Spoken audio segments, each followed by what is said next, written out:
What makes a man let go of the woman who built his world? What drives a woman brilliant, loyal, and quietly powerful to walk away from the very empire she created? In the glittering heart of Boston, beneath chandeliers and champagne smiles, a scar catches the light on a woman's cheek. Her name is Clara Hayes, Ward architect, visionary, and wife to millionaire developer Ethan Ward. To everyone watching, they are perfection, beauty, and success, hand in hand. But behind the glass walls of their empire, cracks are spreading, silent, invisible, inevitable. He took credit for her genius. He mistook her silence for devotion. And one night, when the whispers grew too loud and the love too hollow, Clara decided to do what architects do best. She began to rebuild, not the towers, not the empire, but herself. What happens when the man who had everything finally discovers the truth about the woman who gave it all? And what secret does she carry that will change both their lives forever? This is the story of pride, love, and redemption of a woman who vanished in silence, and the man who learned to listen too late. Don't forget to like, share, and subscribe, and let's step into the millionaire who let her go in anger, but found love again when he discovered her secret. Boston. A late winter evening, where the air outside shimmered with frost and the chandeliers inside the Regency Hall glowed with soft amber light. The city's finest had gathered, polished shoes clicking against marble floors, sequined gowns whispering in synchronized grace, champagne glasses lifted in polite laughter. Clara Hayes Ward moved through the crowd with practiced ease. Her gown, a deep emerald silk that brushed her ankles, reflected the light with every quiet step. She was the kind of woman who carried herself with quiet poise, her posture a deliberate act of defense against the room's scrutiny. And tonight, she could feel their eyes more than usual. A sliver of scar, thin as a strand of silver thread, ran from just below her left temple to the curve of her cheek. It caught the chandelier's light as she turned, flashing momentarily like a small betrayal. Such a shame, someone whispered behind a hand fan. She was so lovely before that. Incident? A delicate laugh followed, then the subtle shift of bodies pretending to look elsewhere. Clara felt the sting sharp, familiar, but she did not turn. Instead, she reached for another glass of champagne from a passing tray and let the bubbles cool the heat rising in her chest. Her fingers trembled only slightly. Ethan Ward, her husband, stood across the ballroom beside the city's mayor. His tuxedo fit perfectly, his smile measured. Magnetic was the same one that had graced magazine covers and charity spreads. The man everyone admired, everyone but her. He didn't glance her way, not even when the laughter behind her grew a little too loud to ignore. "Isn't it strange," another voice murmured, "how she keeps showing up to these events? I'd hide if I were her." The crystal rim of the glass pressed cold against Clara's lip.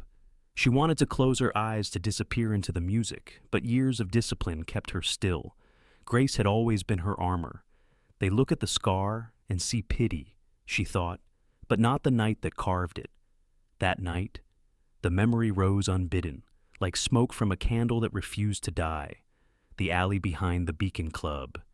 Ethan, furious, cornered by his business rival, hands shoving, voices raised, the stench of whiskey in the air. Then the glint of glass, the bottle, the shout. And Clara, stepping between them before reason could intervene. The sound of shattering, the flash of pain, the warmth of blood spilling down her face while Ethan shouted her name once, twice before the world narrowed into darkness. When she awoke in the hospital, Ethan had been there, his face pale, eyes wet with remorse. "You saved my life," he'd whispered, holding her hand so tight it hurt.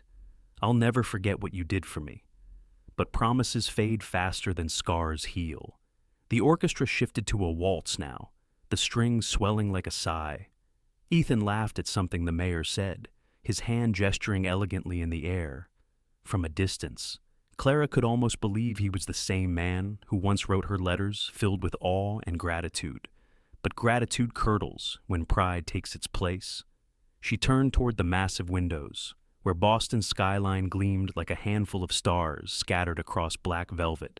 Her reflection in the glass met her gaze, a woman composed, beautiful still, but marked by something deeper than the scar. You can't hide pain under silk, she thought. It clings, like smoke after fire. Mrs. Ward, came a voice from behind her. Clara turned to see Meredith Larkin, one of the older socialites, her diamonds heavy, her smile heavier. You've done wonders for Ethan's image since the accident, Meredith purred. Truly remarkable grace. Clara smiled politely. Image is easy to build. Mrs. Larkin, character takes longer. The woman blinked, unsure whether she'd been complimented or corrected, then drifted away towards safer company. A soft chuckle escaped Clara's lips, barely audible, gone as soon as it came. The orchestra swelled again, and for a fleeting moment, she felt a strange peace in her solitude. Then her gaze found Ethan again. He was watching her now finally, but only because someone had noticed her talking to the senator's wife. His look wasn't warmth. It was calculation. He raised his glass slightly across the distance. A gesture, a performance. And Clara, ever the perfect actress, raised hers too. Once, that gesture meant connection. Now, it's choreography. She turned from the crowd, stepping toward the balcony doors for air. The cold wind met her skin like mercy. From outside, the laughter and music blurred into a distant hum. Boston's skyline glittered below 1,000 windows, 1,000 stories, and Clara wondered if any of those women behind the lights had ever felt invisible inside their own lives. Her hand brushed the scar unconsciously. It had healed long ago, yet every whisper, every glance at these events reopened it not on her skin, but somewhere quieter, deeper, behind her. The ballroom lights flared as Ethan's voice rose above the crowd. He was giving a toast. His words floated through the open doors, to resilience, to partnership, to the future we build together. The crowd applauded. Clara's fingers tightened on the balcony rail until her knuckles whitened. Resilience, she thought bitterly. How easily they toast the word when they've never had to live it. A young waiter approached hesitantly, holding out a small tray. Would you like another glass, Mrs. Ward? She smiled softly, shaking her head. No, thank you. The boy lingered a moment, uncertain, then whispered, You look beautiful tonight. Clara turned toward him, startled by the sincerity in his voice. He blushed and hurried away. For a moment, she stood alone in the cold, the sound of the city wrapping around her like a strange comfort.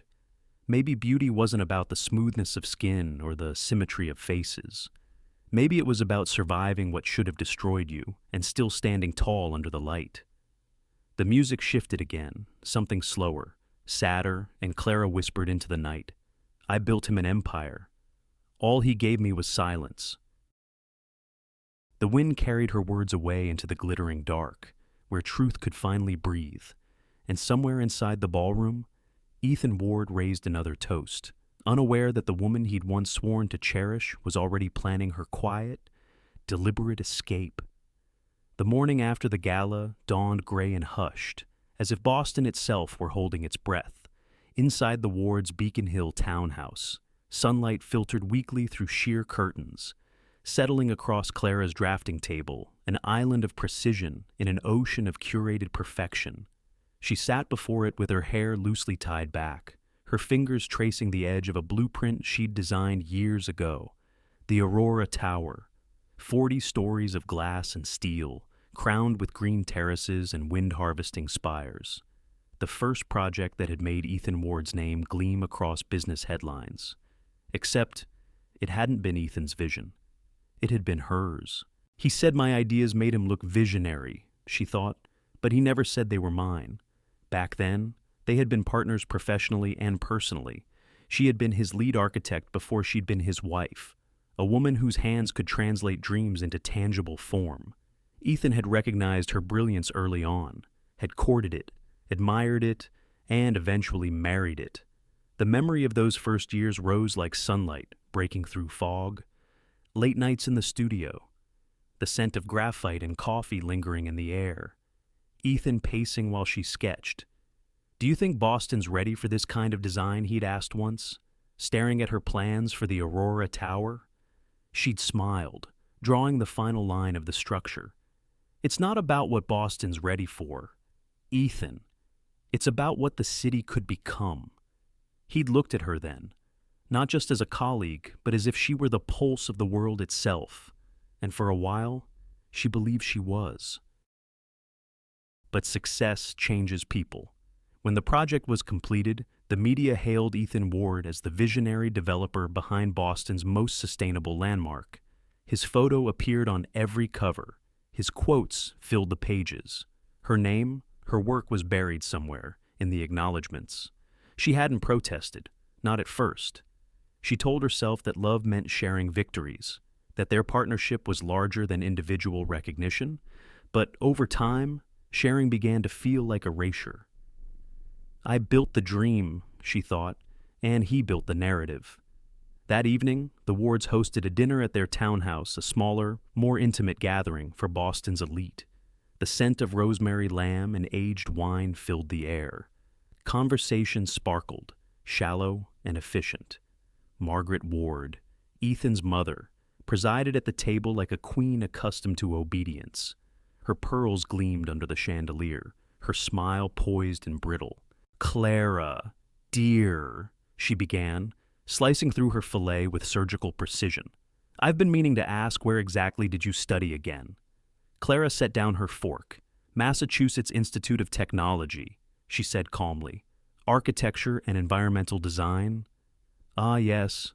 Margaret nodded, her tone rich with false warmth. "So impressive. Though, I must admit, Ethan's father and I always imagined he'd marry someone from, well, closer circles." "Closer to what? Exactly?" Clara asked, her voice light but her eyes sharp. Margaret gave a tinkling laugh, the kind designed to sound harmless.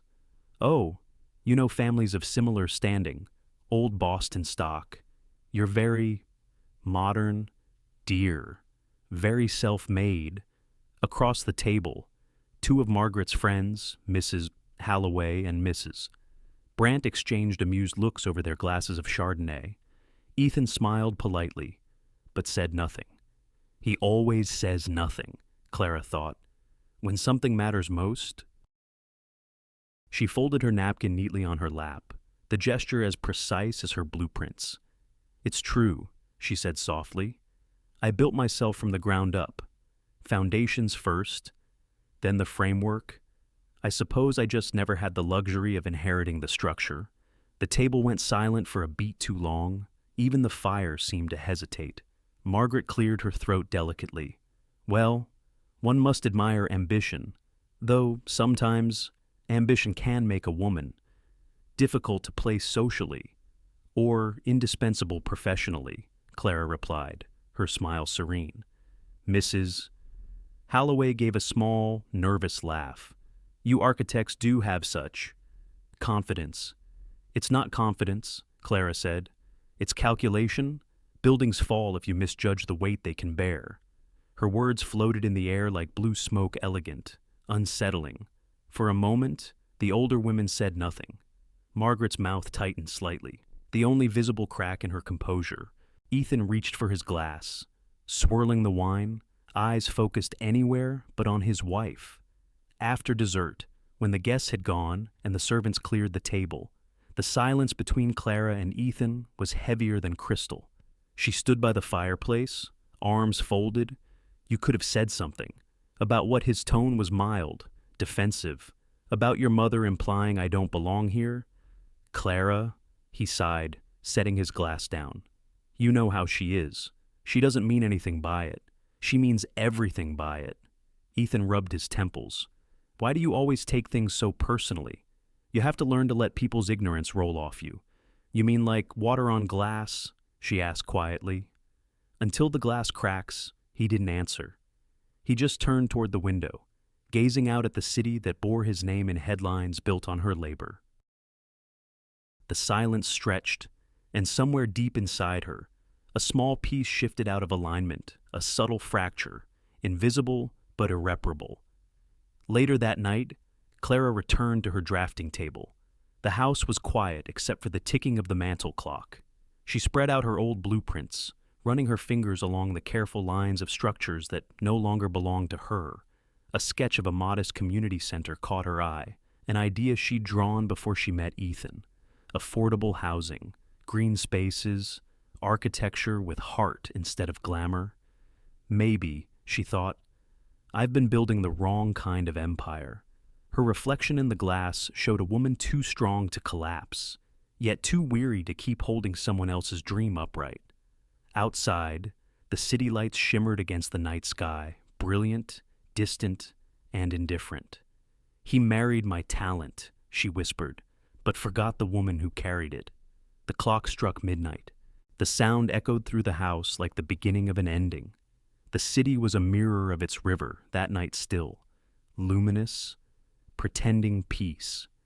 From their penthouse above the Charles, the world looked flawless, suspended in amber glass and ambition. But inside the Ward residence, something invisible was breaking. Clara stood by the window, watching headlights drift across the bridge below like slow-moving stars. Behind her, the faint hum of the dishwasher was the only sound. Ethan had poured himself a brandy. The amber liquid caught the light just as her scar once had under the chandeliers. He didn't look up when she said his name. Ethan, he exhaled, long and heavy, as though her voice was an interruption, not a plea. Clara, can we not start something tonight? It's been a long day. No, she said softly. It's been a long year. He turned, leaning against the marble counter. His cufflinks gleamed. Everything about him gleamed. What exactly are we talking about? You could start, she said, by explaining why you didn't defend me tonight. Ethan frowned, swirling the brandy. Defend you from what her voice caught, then steadied. From your mother, from her friends, from their polished cruelty. Clara, he sighed, walking toward her. You're too sensitive. That's all it is. Her breath hitched small, audible, too sensitive. He shrugged, casual. They're old women with old opinions. You can't take everything personally. I took a broken bottle to the face for you, she whispered. I think I've earned the right to take a few words personally. Ethan froze, the color draining slightly from his face. You really want to go back to that night, he asked. I never left it, Clara said. And suddenly, she was back there, the night air thick with fear and glass and blood. It had been raining that evening, a Boston drizzle that blurred the city's edges. She and Ethan had just left a dinner meeting when his rival, Martin Cole, stepped out of the alley, drunk, desperate, his voice slurred with rage. You stole my design, Ward Martin had shouted. You stole everything I built. Ethan had laughed a nervous, careless sound. You were too slow. Martin. That's business? Then came the bottle, the shattering arc of glass slicing through air, and Clara, without thought, without hesitation, had stepped in front of him. The sound was sharp, wet, final. Her face burned. The world tilted. Ethan's voice terrified Clara. Oh my God, someone call blood on his hands. Sirens. The smell of rain and iron. Do you remember what you said in the hospital, she asked now. Ethan looked away. Of course I do. You said you'd never forget what I did, that you'd never let anyone make me feel small again. His silence was answer enough. I bled for you. Ethan, not just that night. Every year since, he sighed again, setting down his glass. Why do you have to dramatize everything? It's exhausting. Clara's eyes closed for a moment. When she opened them, something inside her had gone perfectly still. It's not drama, she said quietly. It's memory. He scoffed lightly, running a hand through his hair. You make it sound like I owe you something for the rest of my life. You owe me respect, she said, and honesty. And maybe she hesitated, her voice trembling, a husband who knows what love looks like. He turned sharply. Don't do that. Don't turn this into some moral trial. You knew what you were marrying into. I thought I did, she whispered. I thought I was marrying the man who looked at me like I was the foundation under his dreams, not the scaffolding holding them up. Her words hung in the air like dust motes in sunlight. Ethan's expression softened for a fraction of a second, then hardened again. You're tired, he said finally. You need rest. I need truth, Clara said, and you don't have it. He turned his back, moving toward the decanter again. You're not being rational. Clara, things get misinterpreted. You overthink. Stop. The single word sliced cleanly through his sentence. She stepped forward, the city lights flickering across her face, catching the thin silver scar like a line of quiet lightning. Do you even know the completion date for the Aurora expansion? Ethan blinked. What, the project you're presenting next week? The one that's supposed to secure our next investors? Do you even know when the first phase ends, Clara? This isn't answer me. He hesitated. His mouth opened, closed. I didn't think so, she said. Her tone was soft, but it landed like a hammer. You don't know because you've never had to know. You let me build everything from your portfolio to your reputation, and now you call me too sensitive for wanting acknowledgement. He set down his glass too hard. You're twisting this. You've always made everything about yourself. No, she said. You made everything about you. I just built the walls around it. He turned to face her then, anger bright in his eyes. Maybe my mother's right, he snapped. Maybe this us was a mistake. For a moment, silence. The kind that rings louder than shouting. Clara stared at him, the faintest tremor passing through her. Then she nodded slowly, as though she'd been waiting years to hear those exact words. Maybe it was, she said softly. Her voice didn't rise. It didn't need to. She moved to the window again, the city sprawling below her city, their empire. She'd built its bones, its light, its beauty. I'll remove myself from his world, she thought, just like I once built it quietly, precisely. Without leaving a crack he'll see until it's too late. Behind her. Ethan muttered something in attempt at retreat, perhaps even guilt, but she no longer listened. She pressed her fingertips to the glass. The reflection looking back wasn't the woman who'd once saved him. It was the woman who'd finally stopped trying to... He'll call it abandonment, she whispered, but it's reconstruction. And as the Charles shimmered below in the cold Boston night, Clara Ward began drawing the blueprint of her own escape. The house was silent when she began. Not the fragile silence of an argument left unfinished, but the stillness that follows decision. Boston slept beyond the penthouse windows. Down below, the Charles River glimmered faintly in the dark, thin wisps of fog curling over its surface like breath in winter. Clara sat at her desk in the study, surrounded by blueprints, contracts, and the pale glow of her laptop screen. Her movements were deliberate, efficient, and almost tender, as though she were performing the last rites for something she had once loved. She opened the first file, Ward Development Holdings, Master Portfolio, password her birthday. He never changed it. He'd always trusted her with the details he couldn't understand. One by one, she began to dismantle what she had built. Her fingers moved without hesitation, forwarding key documents to partners and legal contacts. She archived confidential blueprints, emailed regulators the reports Ethan had delayed, and copied everything of substance to an encrypted drive. Every motion was surgical, every click a quiet act of rebellion. When the first rays of dawn began to soften the edges of the skyline, she leaned back in her chair, eyes dry but burning. In the corner of the room sat a small cardboard box filled with items she'd meant to throw away months ago. A cracked picture frame, an old sketchbook, a small paper bag from the pharmacy. She reached for the bag. Inside was a pregnancy test, unopened. She stared at it, motionless, as if it had spoken her name. She remembered the day she bought it 3 weeks earlier, in a rush of nausea and curiosity. She'd tucked it into her purse, intending to use it later that night. But Ethan had come home early, irritated, distracted, talking about investors and city permits. By the time he finished complaining, she had forgotten to check. Now. She held it between her hands like a question she wasn't ready to answer. Would it have changed anything, she wondered? Would he have looked at me differently if he knew? The thought hurt too much, so she set it aside. There would be time for truth later. For now, there was only clarity. Clara opened her personal email, composed one message to the board of War Development effective immediately. I resigned from my role as Chief Design Officer and consultant for all current and pending projects.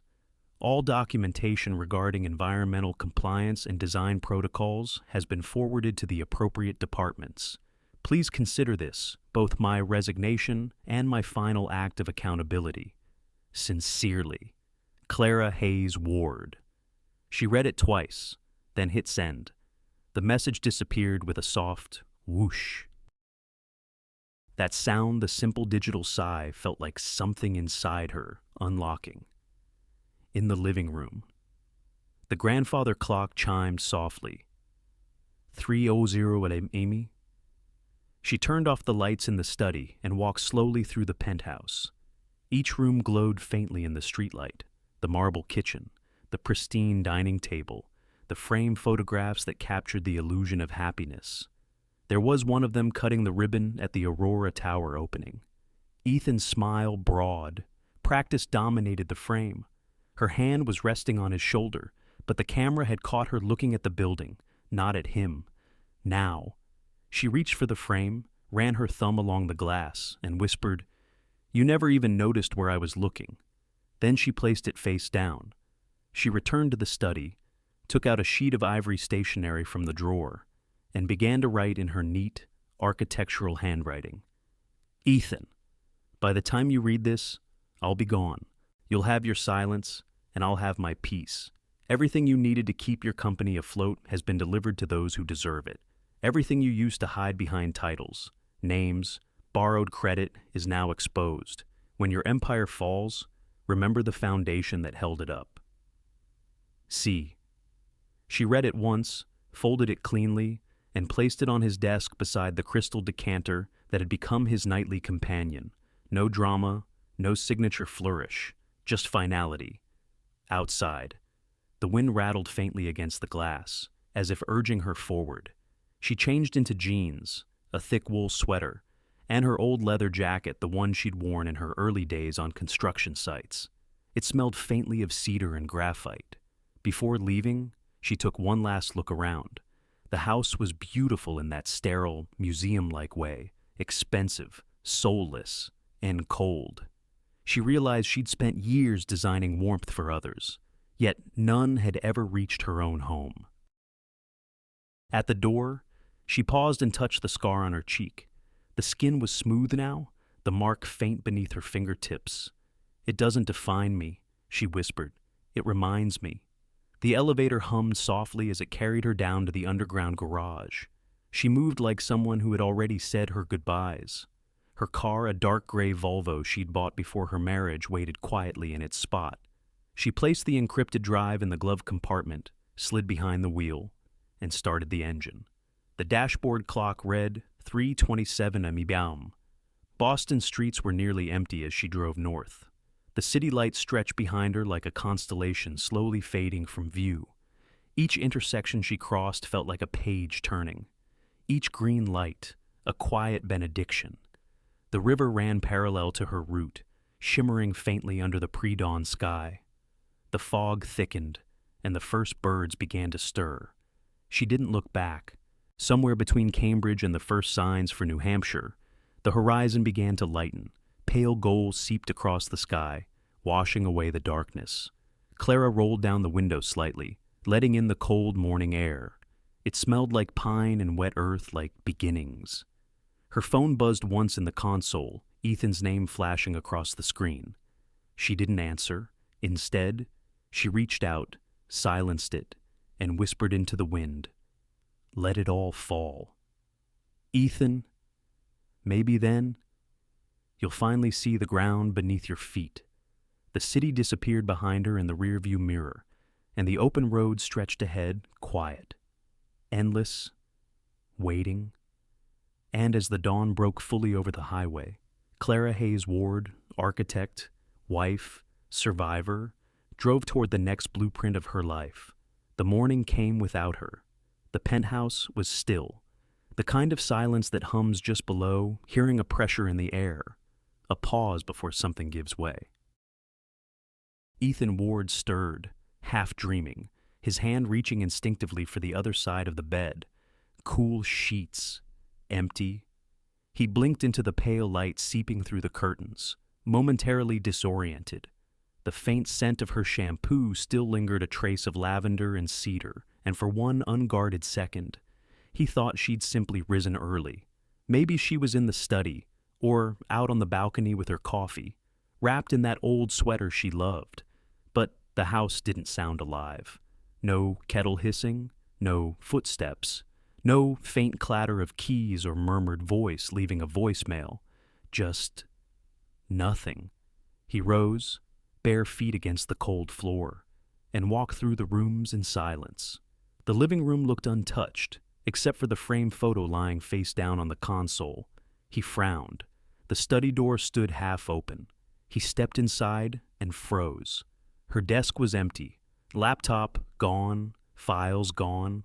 The shelves were stripped of her notebooks. Only the faint indentation where her chair had been remained, an absence that looked almost sculpted.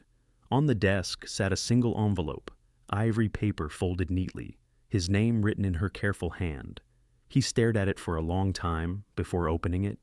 The first line hit harder than any storm. By the time you read this, I'll be gone. The words swam before his eyes. He skimmed the rest, though every sentence landed like a blade turned slowly in his chest. When your empire falls, remember the foundation that held it up. He looked down, realizing that beside the letter lay her wedding ring, silver, simple, deliberate. It caught the morning light like a mirror, reflecting everything he'd failed to see. Clara. The sound of her name in the empty room startled him. It sounded foreign. He grabbed his phone from the desk. One call, then another, straight to voicemail. Clara, it's me. Call me back. Please, just tell me where you are. We can fix this, whatever this is. By the fourth attempt, his voice cracked. He opened his email next. Every message to her bounced back with an automated reply. User not found. That phrase cold. Mechanical was more devastating than silence. In the kitchen, his untouched glass of brandy from the night before still glimmered on the counter. The amber liquid seemed to accuse him. He drank it anyway. By noon, the first phone call came. His assistant. Nervous, stumbling. Mr. Ward. There's been an issue? Clara's resignation hit the board this morning. The environmental compliance files she sent, sir. The regulators are already asking questions. They're saying permits were incomplete. What Ethan barked. That's impossible. She handled that. Yes, sir, came the hesitant reply. She did. Which means now, without her, the voice trailed off. Without her, the phrase echoed in his mind like a bell in a hollow church. By late afternoon, the dominoes had started to fall. Investors pulled out of the Riverside project. The Aurora expansion froze pending review, and his inbox filled with polite panic lawyers, accountants, journalists.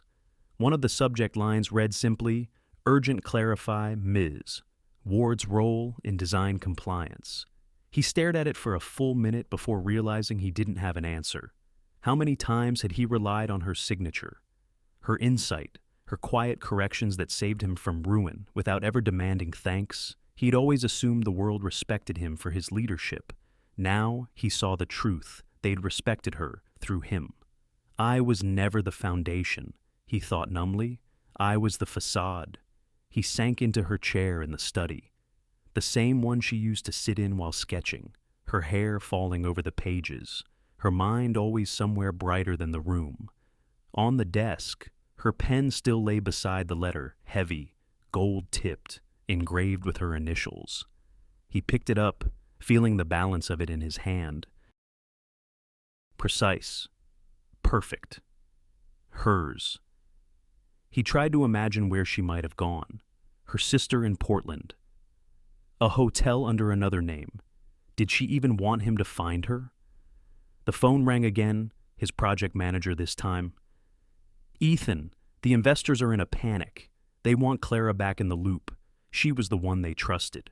Without her signature, we can't move forward on anything. Ethan rubbed his temple. She's unavailable. Unavailable. What does that mean? It means, Ethan said quietly, that she's not coming back.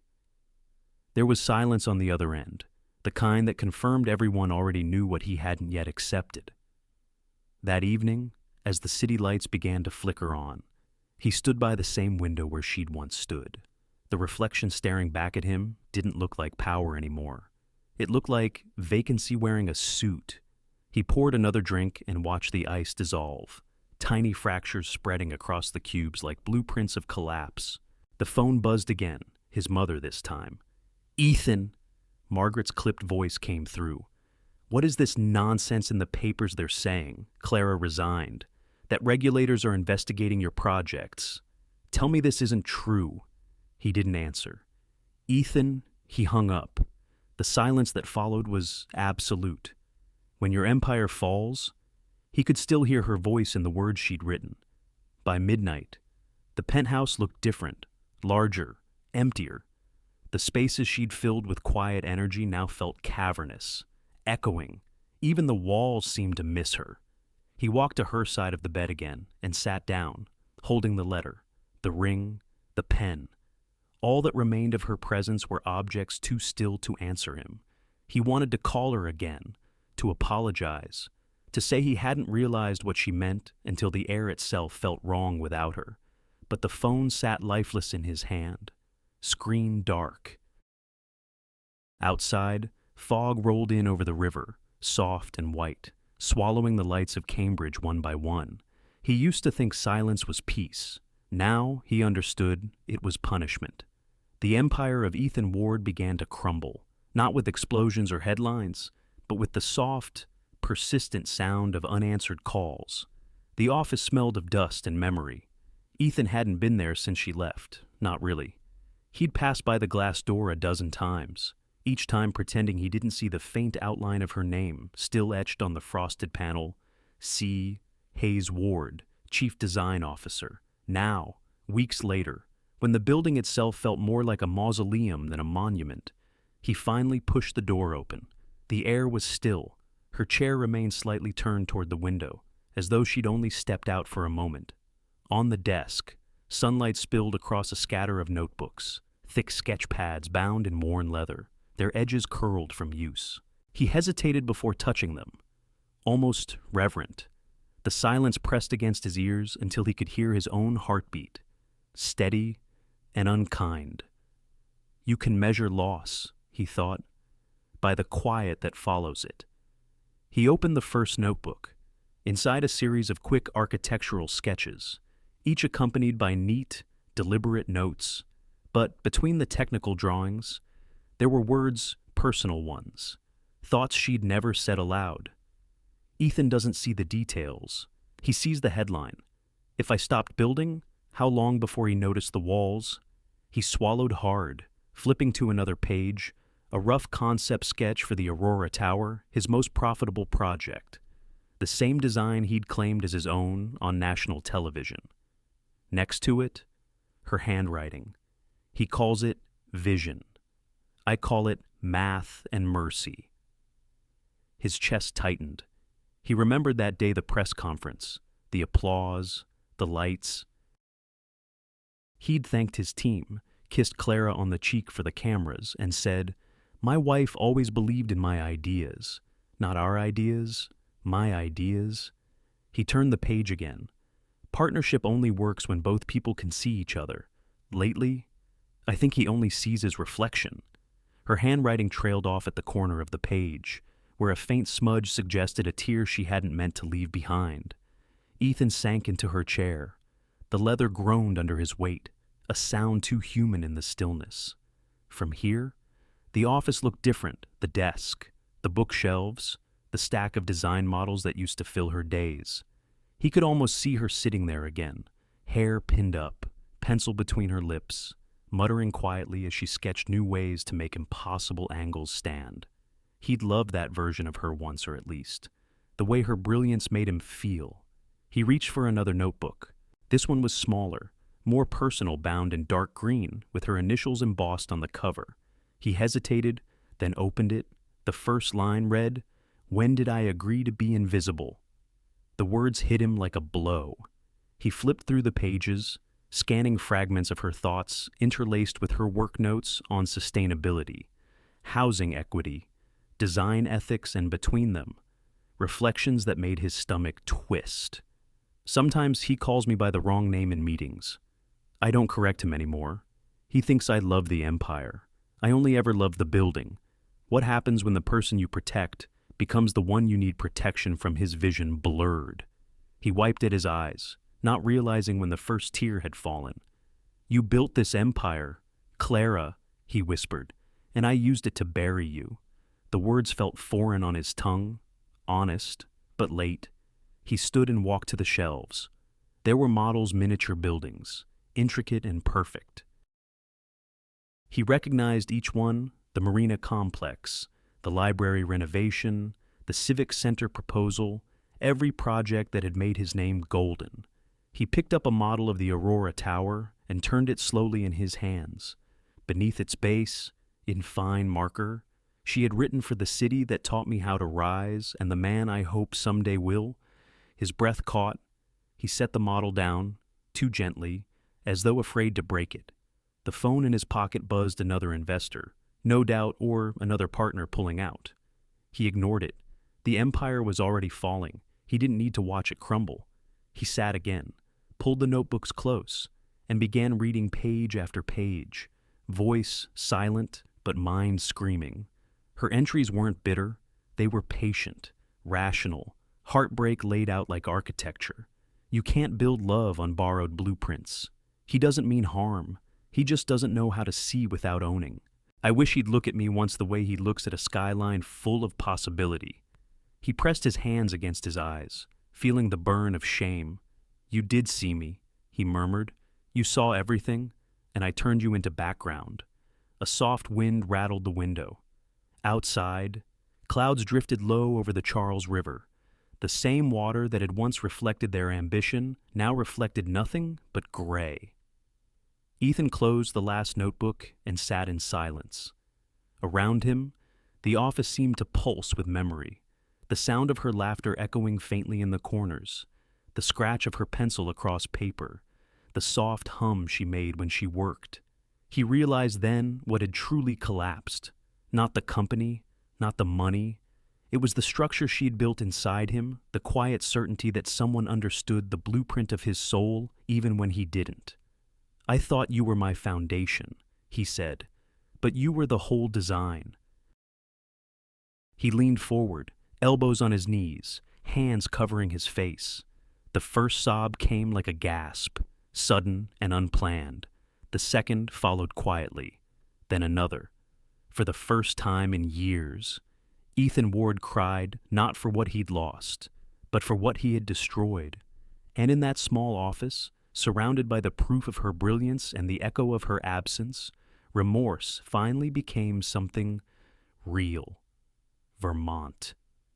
6 months later, the world here moved differently, slow, deliberate, and kind.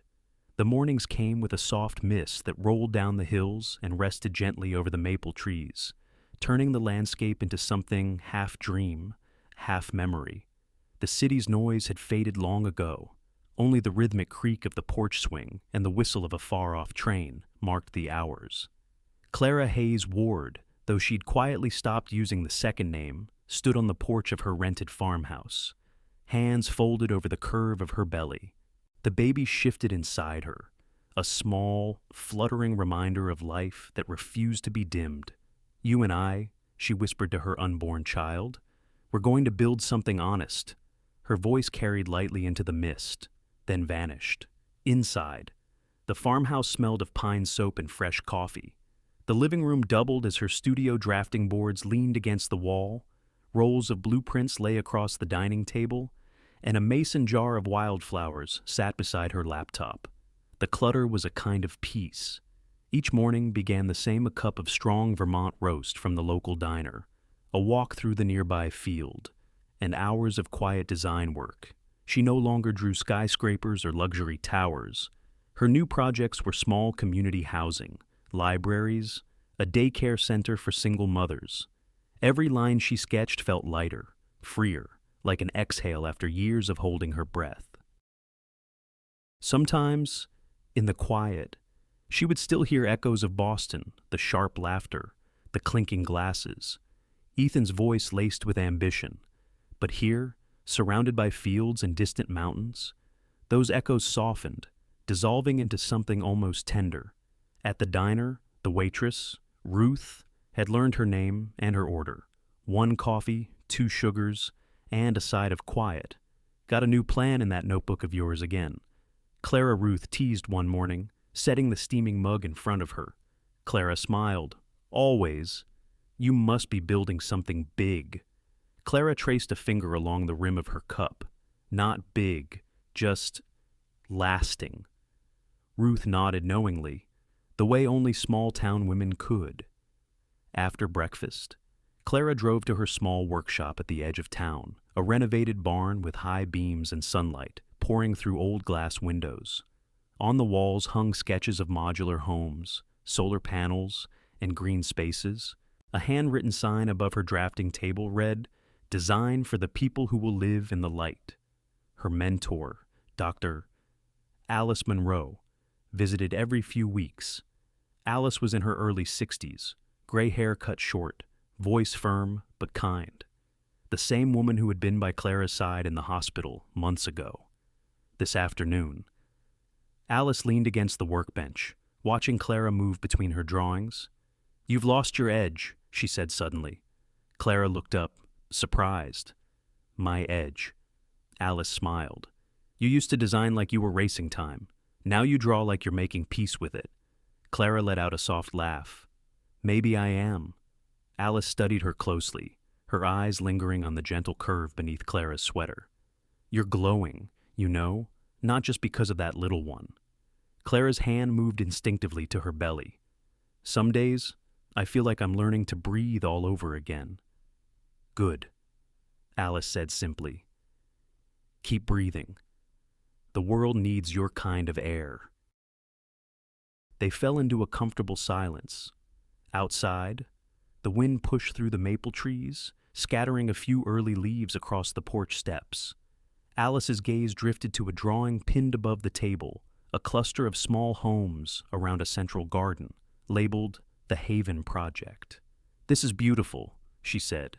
"Affordable housing with communal gardens. You think you can get the town to fund it?"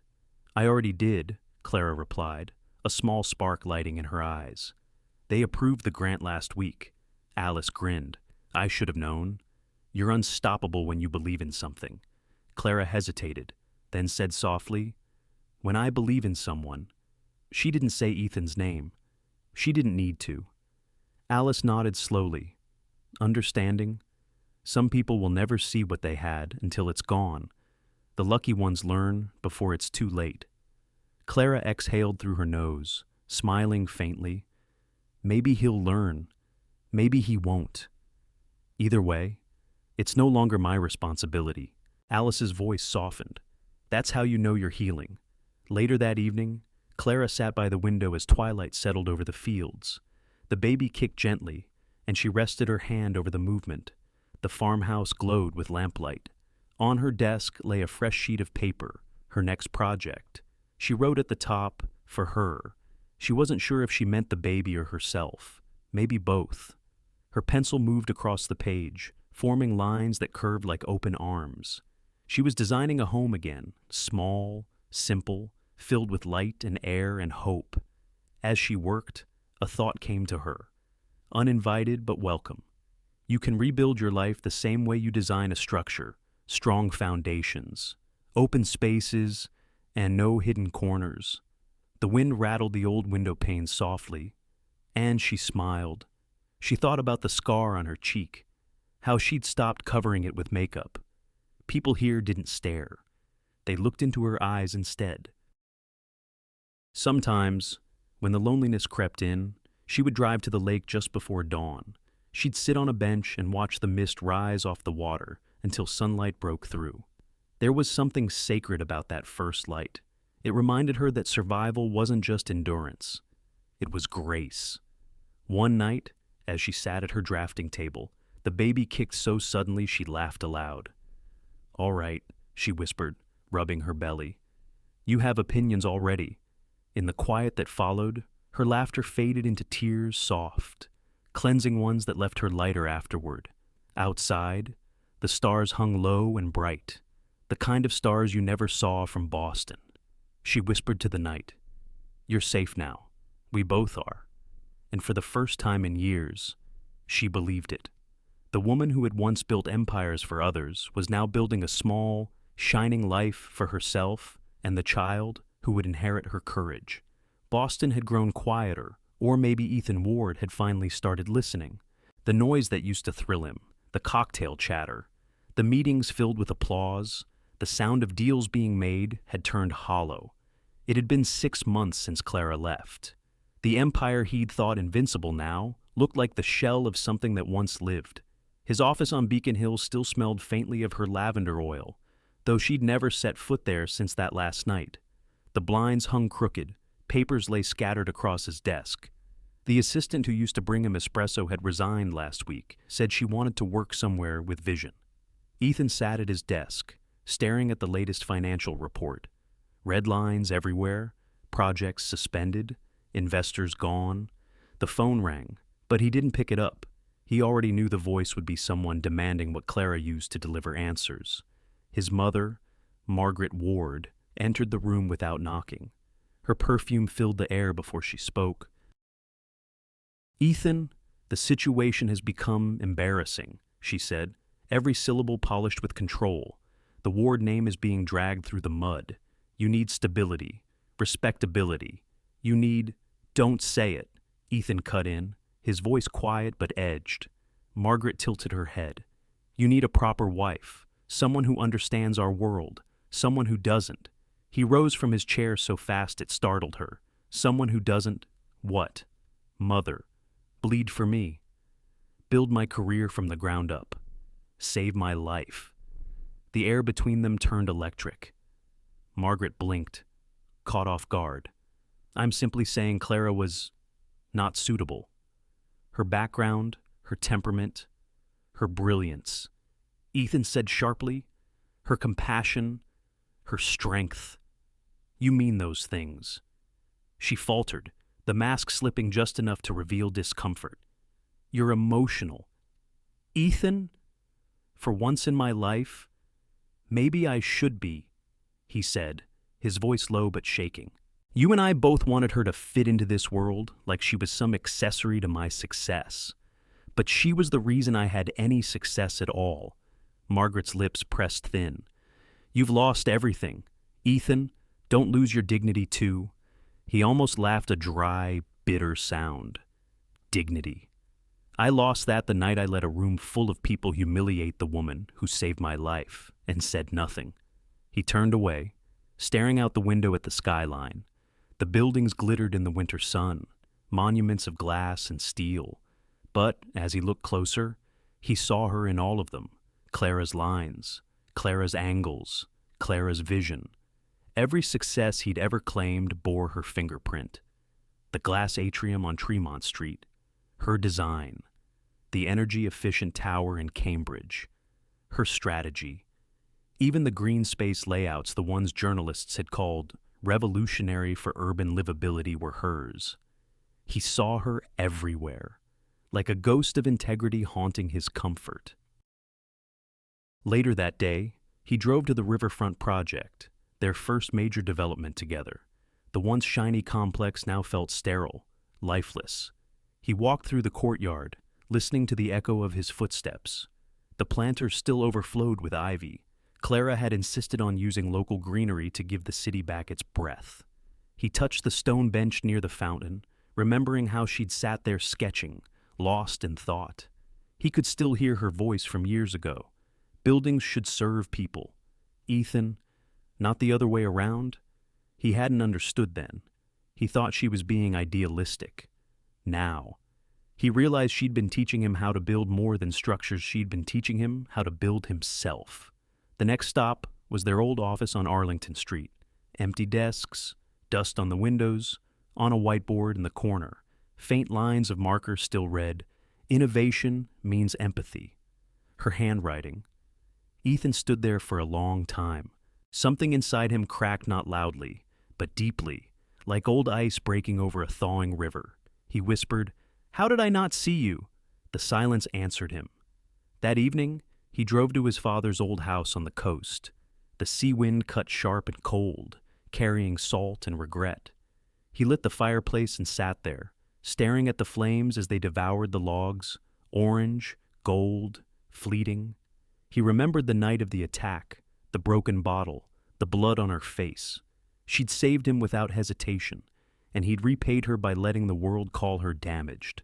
He poured himself a glass of bourbon and didn't drink it, just watched it catch the light. Can I change, he thought, or am I just chasing what I destroyed? He'd spent his whole life mistaking charm for character, ambition for purpose. Without Clara, all those things had turned to dust. For the first time, Ethan allowed himself to feel everything he'd buried: shame, love, admiration, grief. It came like a flood, washing away the old version of himself. He spoke aloud, as if she could hear him. "You built me, Clara. You built everything." And I tore it down with my silence. Outside, the tide was coming in fast. He stood, grabbed his coat, and walked out into the wind. The night sky stretched endless and starless over the Atlantic. He let the cold sting his face until the tears felt indistinguishable from the sea spray. He thought about driving north, about finding her, about what he'd say if he did. But this time, the purpose felt different. It wasn't about bringing her back. It was about becoming the kind of man who deserved to meet her again. He whispered into the wind, not to reclaim her, to understand her. In the distance, a lighthouse blinked once-twice, its beam cutting through the mist. He followed it with his eyes until it disappeared behind the headland. He'd follow that light north. By morning, Ethan Ward had made his decision. He would find her, not to plead, not to rebuild the empire, but to finally learn what she'd been trying to teach him all along, what it meant to build something real. Boston's skyline looked colder in winter steel, and glass washed pale beneath a sky the color of unfinished stone. Ethan Ward stood by the office window of what was left of his company, hands pressed against the glass as if he could steady the trembling city below. Most of his staff had gone, investors had withdrawn, projects had halted. His once proud empire existed now as paperwork and debt, but none of it haunted him like the empty space beside his bed, or the absence of her voice in the morning quiet. He didn't need another financial report. He needed the truth. The private investigator arrived just after noon, a man named Howard Drake. Gray suit, eyes like wet asphalt. He carried a single manila folder under his arm, the weight of which seemed out of proportion to its size. "Mr. Ward," he said, nodding curtly. "You asked me to locate Mrs. Clara Hayes Ward. I found her." Ethan's pulse quickened. His throat felt dry. Where Drake slid the folder across the desk. A town called Ash Hollow, Vermont. Population under 3,000. She's been there for about 4 months. Rented a small cottage near the maple groves. No staff, no family nearby. Works remotely for a community design firm under her maiden name, Hayes. Ethan's hands hovered above the folder, but didn't open it yet. "Is she all right?" Drake hesitated, a rare crack in the professional veneer. "She's fine. More than fine. Actually, healthier than I've ever seen someone who left a life like yours behind." Ethan forced a faint smile that didn't reach his eyes. "And she's alone?" Drake paused again. "No, sir." Something in Ethan's chest tightened. "What do you mean?" Drake cleared his throat. "She's expecting 6 months along, by the look of it. No mention of a partner. Her doctor's records list her as single." The words hit him like a blow he couldn't dodge. pregnant. Clara pregnant. With his child. He gripped the edge of the desk, feeling the blood rush from his head. The investigator's voice blurred into background noise. Words like rural clinic and freelance contracts floated past, meaningless against the roar in Ethan's ears. He finally said, "That's all I need. Mr. Drake." Drake gave a slow nod, understanding something unspoken in the silence. "She doesn't know you're looking," he said quietly. "And she's not hiding badly, just carefully, like someone who doesn't want to be found unless it's for the right reason." When the door closed behind him, Ethan sat in the quiet for a long time. The city's sounds, a siren, a car horn, distant chatter faded into nothing. He whispered, "She's carrying my child." The sentence felt sacred and shameful all at once. He imagined her in that quiet Vermont town, morning mist curling through the trees, her hands resting protectively on her growing belly. She'd probably rise early, make tea, and go to her drafting table still designing something beautiful while he sat here surrounded by the wreckage of his ego. For the first time, he didn't think of what he'd lost. He thought of what she'd been forced to protect from him. That night, Ethan didn't sleep. He sat on the couch, the manila folder open beside him. Inside were photographs, grainy, but clear enough to recognize her. Clara in a long wool coat, walking down a small town street lined with frost-covered storefronts. Clara carrying groceries, her free hand resting over her midsection. Clara sitting in a diner booth, sketching in a notebook, sunlight touching her hair like a benediction. Every image carried the same unbearable truth. She was peaceful, not happy in a superficial way, but grounded, whole, like someone who had learned to live without apology.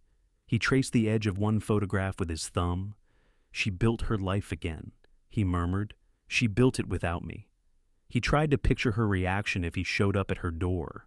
Would she slam it in his face? Would she pity him? Would she even recognize the man standing there?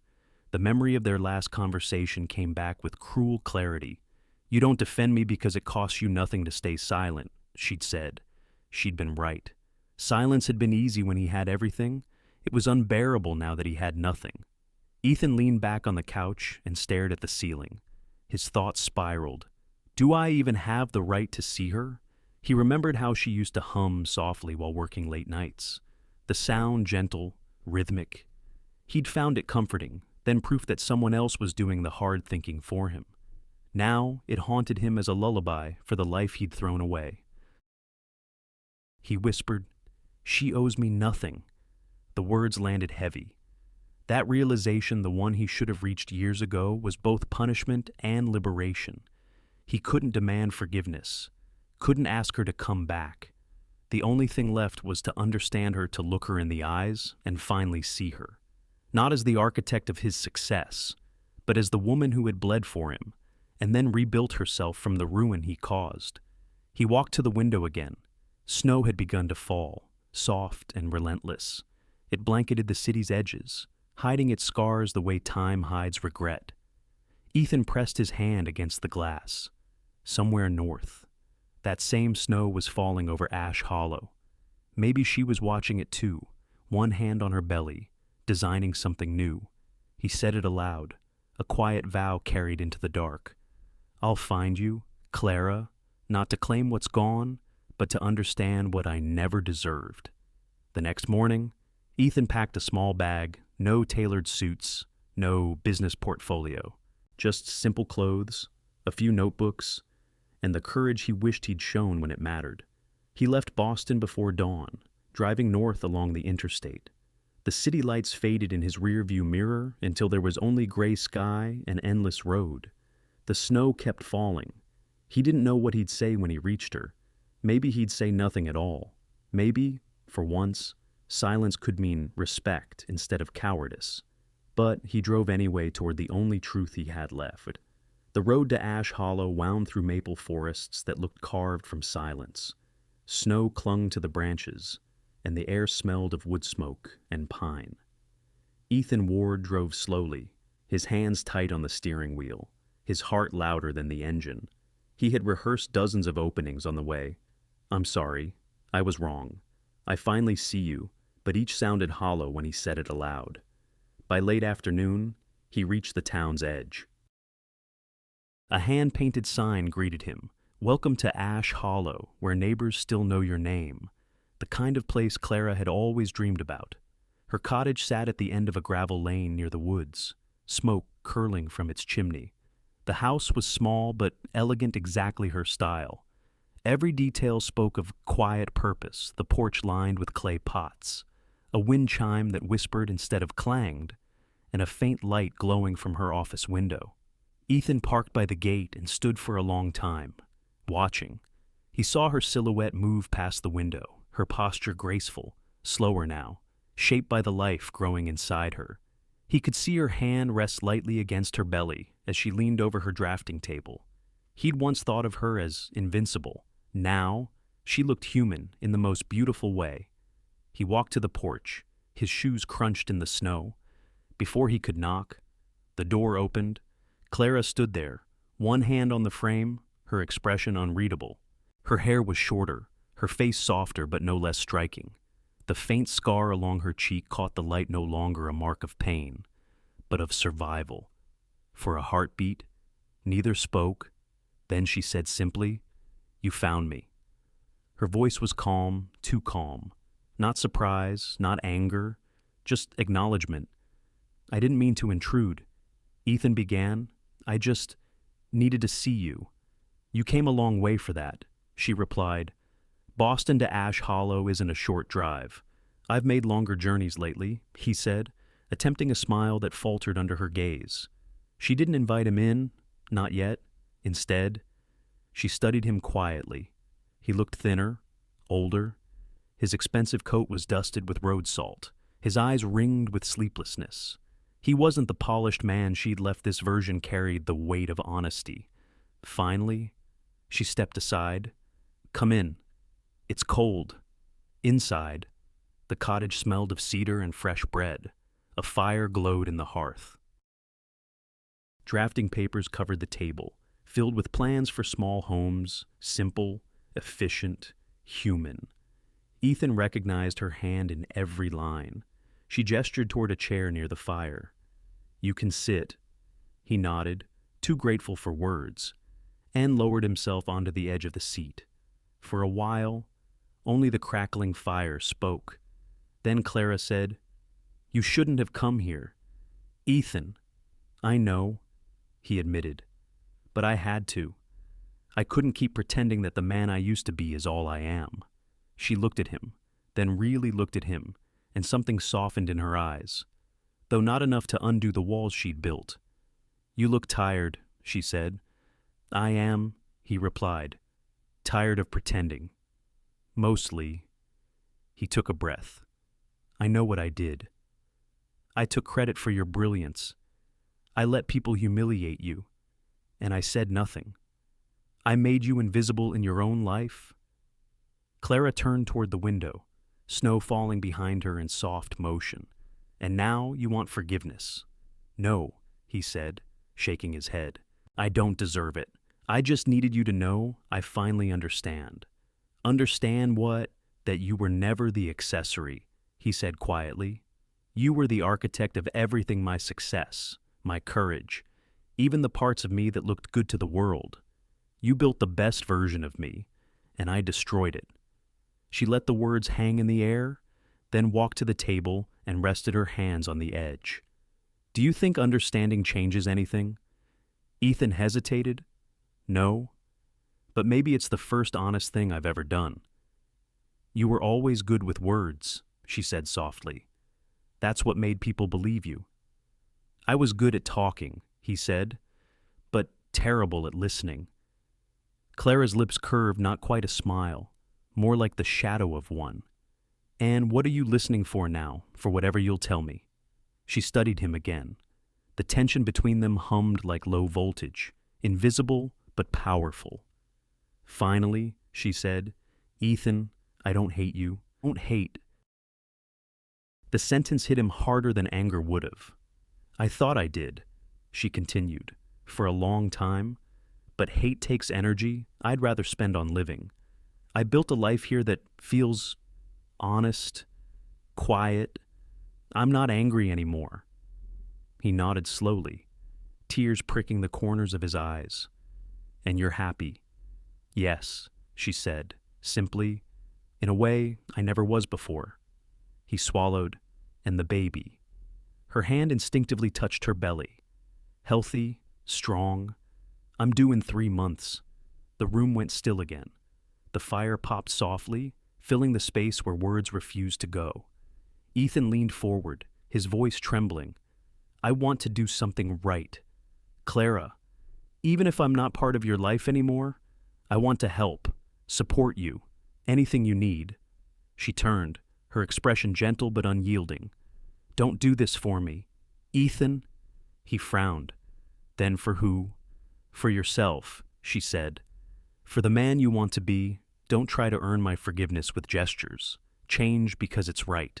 Because you should have done it long before I left. The sentence landed like a benediction and a goodbye wrapped into one. He nodded slowly, absorbing it, every word sinking deeper than shame ever had. I understand, he said quietly, and thank you. She met his gaze for one final, steady moment. Good night, Ethan. He rose, his heart heavy but strangely clear. Good night, Clara. As he stepped outside, the cold air bit his skin, but it felt almost cleansing. Behind him, the cottage glowed warm through the snowfall. He watched for a moment, then turned toward the long road back to town. For the first time, Ethan didn't feel like a man chasing what he'd lost. He felt like a man learning what it means to start over. The first snow of March came heavy that year, falling thick and slow over Ash Hollow. The world outside Clara's window blurred into white. But inside the small farmhouse, everything was sharp with motion and warmth. The kettle hissed on the stove. A fire snapped in the hearth, and between the quiet breath of the storm and the hum of labor pains, Clara Hayes Ward whispered to the child who was about to change everything. It's just us, little one, she said through a soft exhale. But we're not alone. Beside her, Dr. Alice Monroe checked the timing of each contraction, her calm voice steady as snowfall. You're doing beautifully. Clara, slow your breathing. That's it. Good. You're almost there. A nurse from the local clinic, Maggie Turner, dabbed Clara's forehead with a cool cloth. She had freckles, a quick smile, and the kind of small-town kindness that didn't ask questions, it just showed up. The room was dim, except for the golden light of the oil lamp, the flicker reflecting in Clara's eyes. Each contraction pulled her deeper inside herself into the quiet, the pain, the power. Outside, the wind rose, then softened, as if the world itself were holding its breath. And then, in one long, final push, the silence broke open with a cry bright and wild and perfect. Dr. Monroe smiled, tears shining behind her glasses. There she is. Clara's breath came in ragged bursts as she watched the nurse lift the small, wriggling life into her arms. The child's hair was damp and dark, her fists clenched, her lungs strong. Grace, Clara whispered. Her name is Grace. The baby quieted as if she recognized it. Clara's trembling hands reached out, and when that tiny weight settled against her chest, the entire world seemed to exhale. All the noise of her past, the parties, the boardrooms, the shouting, the silence fell away until only this remained: the heartbeat beneath her palm, the warmth of new life against her skin. Dr. Monroe adjusted the blanket around mother and child. You did it, she said softly. You did this on your own. Clara shook her head weakly, smiling. Not on my own. You were here, and so was she. She looked down at Grace, whose eyes blinked open for the first time. They were deep gray Ethan's color. The thought stung, then softened. Maggie laughed quietly, wiping at her eyes. Well, doctor, looks like Ash Hollow just got a new resident. The three women shared a look, part relief, part joy, part reverence. the kind of silence that comes not from emptiness, but fullness. Miles away, in Boston, the same storm rolled across the harbor, whitening the skyline and erasing all the sharp edges of the city Ethan once ruled. He sat alone in his office, what was left of it. The walls were bare now, the plaques and awards packed into boxes. He'd sold off the company's luxury holdings, closed its offshore accounts, and transferred the remaining assets into something new, the Hayes Foundation for Sustainable Design. The foundation's mission was simple: to fund architecture that restored communities instead of exploiting them. Clara's old notes, her sketches, her philosophies formed its blueprint. Ethan had insisted her name come first. Hayes, not Ward. He sat at the desk, signing the final document. The pen trembled slightly in his hand. Each signature felt like a confession, each line a quiet act of atonement. When it was done, he leaned back, exhaling slowly. For the first time in years, he felt something close to peace. He reached for a photograph propped on the corner of his desk, a picture from years ago. Clara standing on a construction site, hard hat in hand, hair caught in the wind, her eyes fierce with focus. She hadn't known he was watching when he took it. He whispered to the photo, "I'm learning. Clara, I don't know if it matters anymore, but I'm learning." Outside, the snow thickened, cloaking the city in white silence. Ethan watched it fall. His reflection ghosted against the glass, fainter now, less certain, but somehow more human. Back in Vermont, the storm began to clear by morning. The world outside glowed pale and new, like a blank page waiting for the first sketch. Clara sat in the rocker near the window, Grace swaddled in her arms. The fire had burned low, but warmth lingered in every corner of the small room. She watched the snowdrift sparkle under the dawn light, her mind calm in a way it hadn't been in years. Dr. Monroe returned from tidying up, her hands still smelling faintly of antiseptic and pine soap. "She's a strong one," she said. "Good lungs, good heart." "She's her father's daughter," Clara said quietly. Alice tilted her head. "Do you mean that as a blessing or a warning?" Clara smiled faintly. "Both." The doctor chuckled. "Either way, she's lucky. You've built her a better world than the one you came from." Clara looked down at Grace again. The baby's tiny mouth twitched as she dreamed. "She'll build her own," Clara murmured. "And this time, no one will take the credit." As daylight brightened, Clara reached for her sketchbook, an instinct she couldn't resist. She balanced it on her knee and began to draw. Not a tower this time, not an empire, just a simple home. One room filled with light, another with laughter. She added two small figures, a woman and a child beneath a maple tree in spring. Her pencil paused, then moved again. At the edge of the page, she drew a third figure standing farther away. Not quite part of the scene, not intruding, just watching, hands in his pockets, expression soft. She didn't label him, she didn't need to. The door creaked open.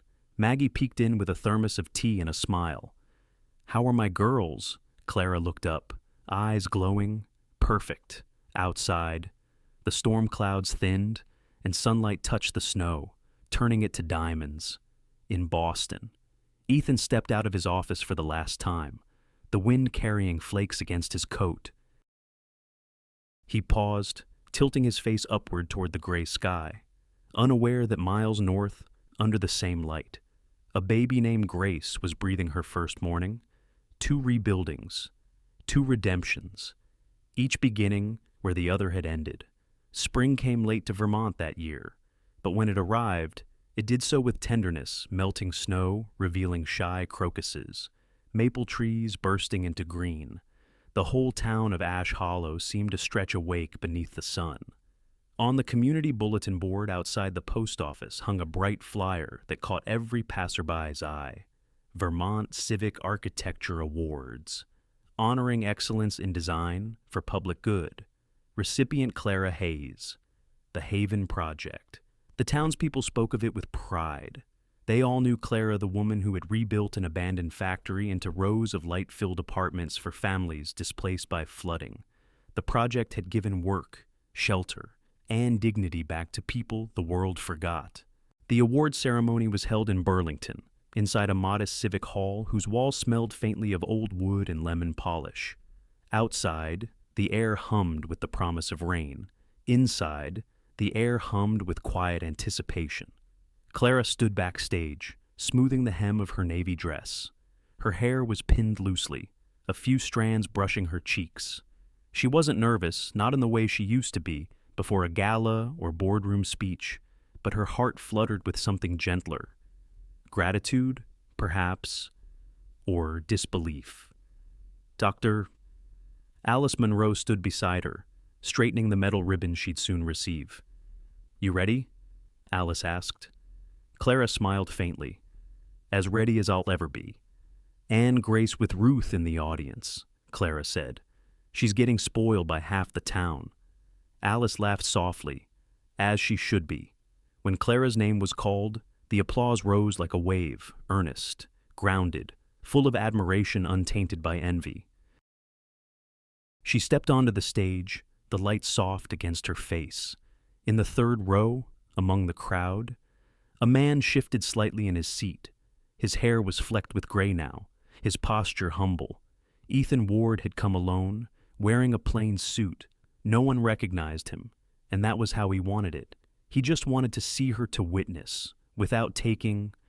On stage, Clara reached the podium, adjusted the microphone, and took a quiet breath.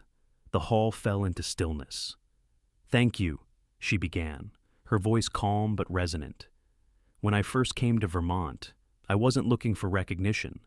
I was looking for air." A soft chuckle rippled through the audience. "I had spent years designing buildings that scraped the sky." She continued, "But I'd forgotten what it meant to build something that touched the ground with purpose, with compassion." She paused, scanning the room. Ethan could see her from where he sat, the light catching the faint scar along her cheek like a silver thread. He'd once thought that mark diminished her beauty. Now, he realized it completed her. The Haven Project began as an act of grief, Clara said, but it became something else, an act of gratitude. Every brick, every beam, every open window was built by hands that the world rarely sees. Laborers, mothers, neighbors, volunteers, people whose names won't appear on plaques, but whose strength holds these walls upright. She glanced down at the front row, where Ruth sat holding baby Grace on her lap. The child cooed softly, and a small laugh passed through the room. "We often celebrate architects for our visions," Clara continued, "but real vision belongs to the people who believe in something they can't yet see, the families who move into an empty lot and imagine home, the workers who rise before dawn to pour the first foundation, the nurses, the teachers, the quiet souls who build lives one small, honest act at a time." Ethan's throat tightened. He'd spent years chasing applause for grand gestures, never realizing that love and purpose were built in the small, invisible ones. "I've learned," she said, "that the truest architecture isn't about height or wealth. It's about dignity, about creating spaces where people feel seen, safe, and valued. My daughter will grow up in a world I hope remembers that simple truth. We rise higher when we lift others." The audience rose in applause, but Clara simply lowered her head, humbled. From his seat, Ethan stood too quietly, slowly. His hands came together in a clap that was soft, reverent. For the first time in his life, his pride carried no shadow of ownership. Later, as the ceremony ended and the crowd filtered out into the drizzle, Clara stepped outside beneath a canopy of umbrellas. The air smelled of rain and lilac. Alice held the award plaque in one hand and Grace in the other. "You did beautifully," she said. "I think your speech made half the room cry." Clara smiled. "Good. Maybe it'll help them see differently." She turned to take the plaque from Alice, and then she felt it, that subtle, unshakable sense of being watched. Her gaze lifted across the parking lot. Through the mist, a tall man stood near the far edge of the street, no umbrella, rain dripping from his hair. For a moment, their eyes met. Ethan didn't move closer. He simply nodded, small, respectful. A silent acknowledgement that didn't ask, didn't intrude. Clara's chest tightened, but not with anger. She felt something gentler, acceptance. Maybe. The wound had long since closed. Now, only the scar remained, smooth under time's careful hand. She returned the nod, barely perceptible. Then she looked away first, turning back to where Grace giggled in Alice's arms. When she looked again, Ethan was gone. He walked for a long while through Burlington's quiet streets, the rain soaking through his coat. Each step felt like part of a penance he no longer resented. He stopped by the harbor, watching the dark lake churn under the storm. For the first time in years, he didn't wish to undo anything. He only wished to live differently, quietly, rightly, far behind him. The lights of the Civic Hall glowed through the rain. Inside, a woman he once broke was standing tall again, not as a symbol, not as a memory, but as her truest self. He smiled faintly and whispered into the wind, "You did it. Clara. You built something real." The rain fell harder, but he didn't seek shelter. He let it wash over him, baptizing the man he was becoming. And somewhere across the city, under warm lamplight, Clara Hayes cradled her daughter and pressed a kiss to her forehead. The sound of the rain reached their window like a lullaby. 2 hearts rebuilt, 2 lives redeemed, 1 vision finally shared. The Ward estate sat on the edge of the Atlantic, its manicured lawns sloping down toward the restless gray sea. Ethan hadn't been back in almost a year. The drive from Boston felt longer than it ever had when he was a boy. When the car would glide past iron gates and the stone lions out front seemed to guard not wealth, but certainty. Now, as he parked under the ancient elms, the house loomed like a monument to everything he was trying to unlearn. The shutters were freshly painted. The gravel was raked into perfect symmetry. Nothing here ever changed except him. Margaret Ward met him in the foyer, pearls around her neck, voice as crisp as the starch in her blouse. "Ethan," she said, her smile thin. "I didn't expect you." "I know," he said quietly, stepping inside. "That's why I came." Her gaze flickered toward his coat, damp from rain, and the scuffed shoes that betrayed miles walked instead of chauffeurs summoned. "You look—" She paused, searching for a word that could bridge the chasm between observation and judgment. "Different. Good," he said. He followed her into the sitting room. The same portrait of his father still hung above the fireplace, stern, dignified, detached. Margaret poured tea into delicate china cups and gestured for him to sit. "So," she began, "how is business gone?" Ethan replied simply, "I dissolved Ward Development." The teacup paused mid-air. "You did what I sold everything. The buildings, the rights, the properties. All of it." She set the cup down sharply. "Ethan, that company was your father's legacy." He looked at her, unflinching. "No. It was Clara's work wearing our name." Her mouth tightened. "We don't need to revisit that unfortunate chapter." He leaned forward slightly. "It wasn't unfortunate, Mother. It was real. She was the only honest thing in our entire world." Margaret bristled, adjusting her pearls as if they might shield her. "She embarrassed you. Ethan, she didn't belong in this family. She was—" "Stop." The word was calm, but it carried weight that made her flinch. "You called her unsuitable," he said. "You said she wasn't our kind. But she was the only suitable thing in my life. The only one who ever told me the truth." Her chin lifted, her voice icy. "You're being melodramatic. You've always been too emotional about that woman." "That woman," he repeated quietly. "You mean the one who saved my life, the one who built every structure you bragged about to your friends, the one you couldn't look at because her scar made you uncomfortable." Margaret's eyes flashed. "She ruined you?" "No," Ethan said, standing now. "You and I did that. Our arrogance did. Our silence did."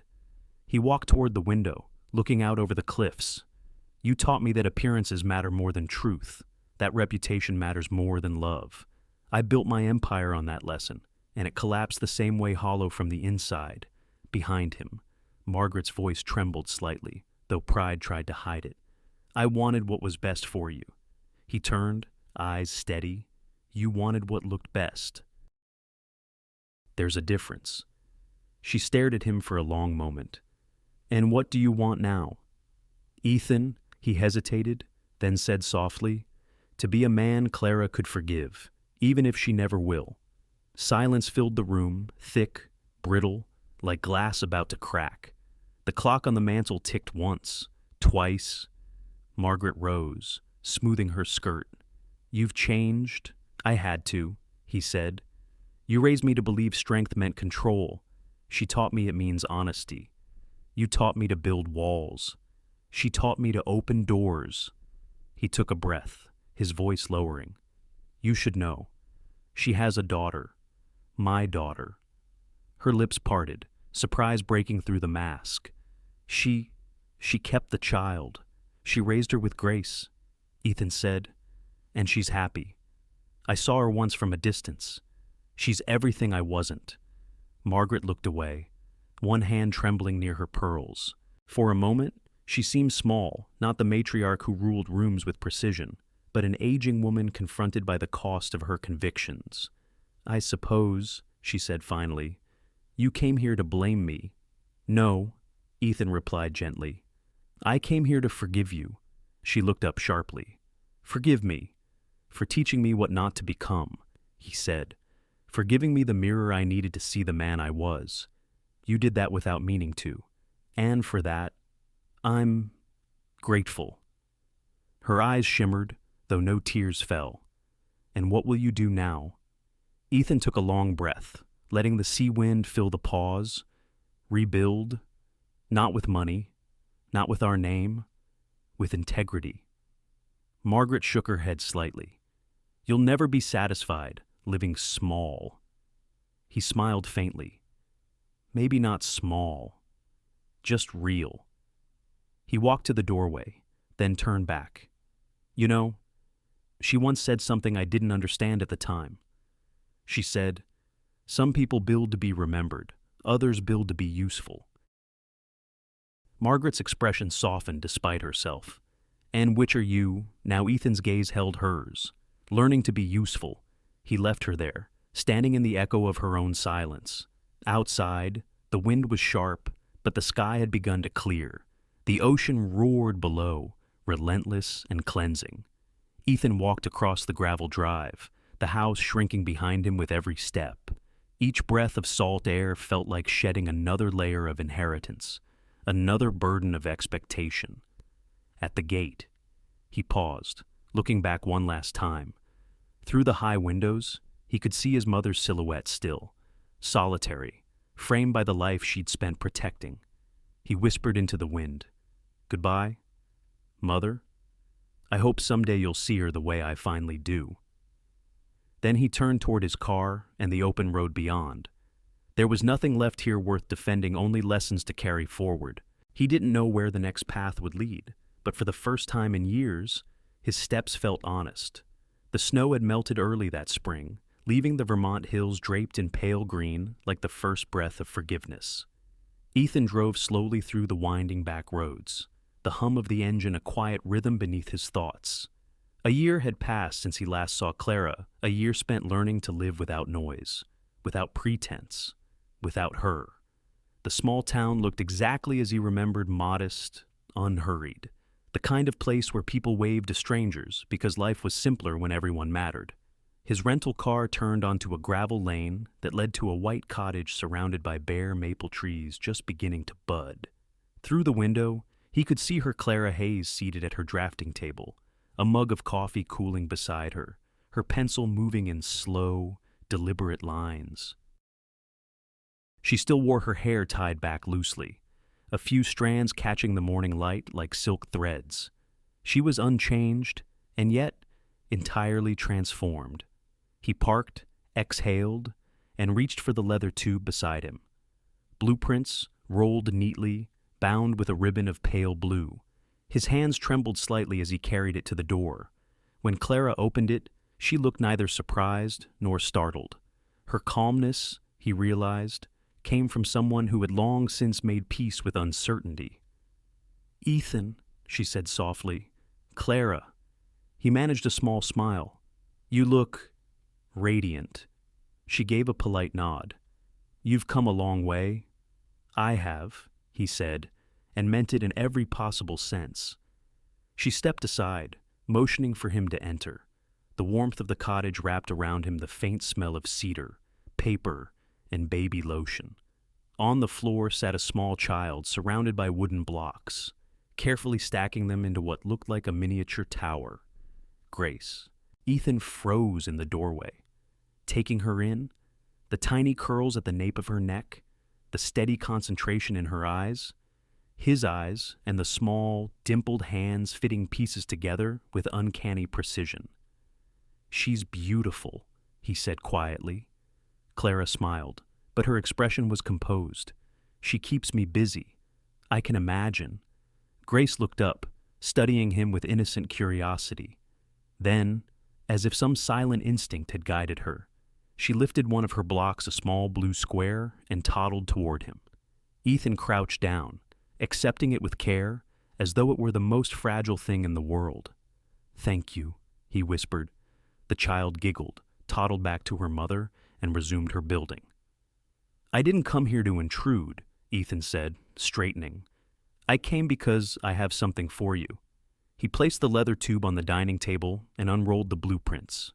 Clara's eyes flickered toward them, wary yet curious. "It's a design," he explained. "Affordable housing.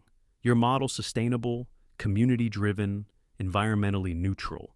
But this one, it's in your hometown, Montpellier." Her brow furrowed slightly as she traced the lines with her fingertips. "Who's leading the project?" "You are," Ethan said. "Completely. Your name's on every document. I'm just part of the crew." She looked up slowly. "You're serious. I'll work for you this time," he said. His voice was steady, sincere. Not above, not beside, for.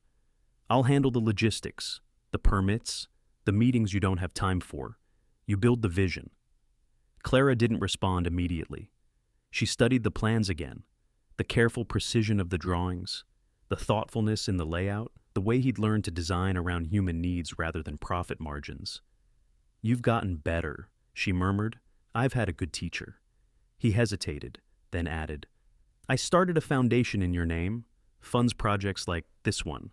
It's small, but it's honest work. Every decision, every dollar is transparent. You could review it if you'd like." Clara's hand paused on the paper.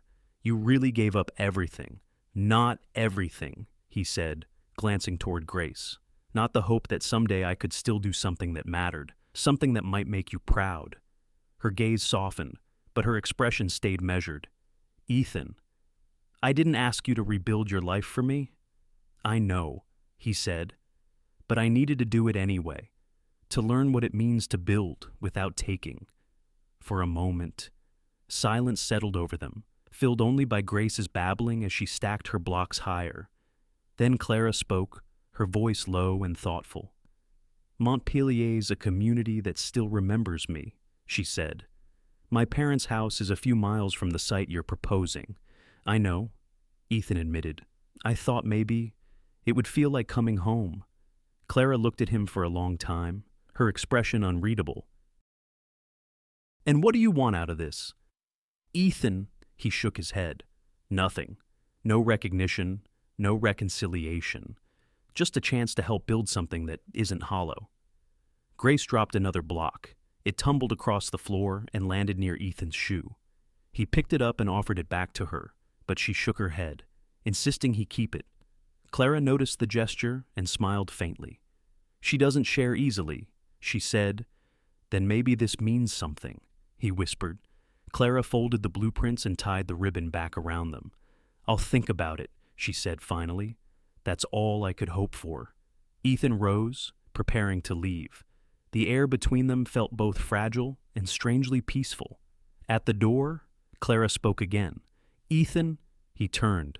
"The drawings, they're clean, efficient, but next time," she said gently. Leave room for imperfection. Real communities aren't symmetrical. They grow wild. He smiled a genuine, quiet smile that reached his eyes. I'll remember that. Grace toddled over again, her tiny hand brushing against his knee. She held out a red block this time, offering it solemnly. Ethan crouched once more, meeting her gaze. Another one. She nodded. He took it carefully. I'll build something good with it. Grace, I promise. Clara stood by the doorway, watching him go.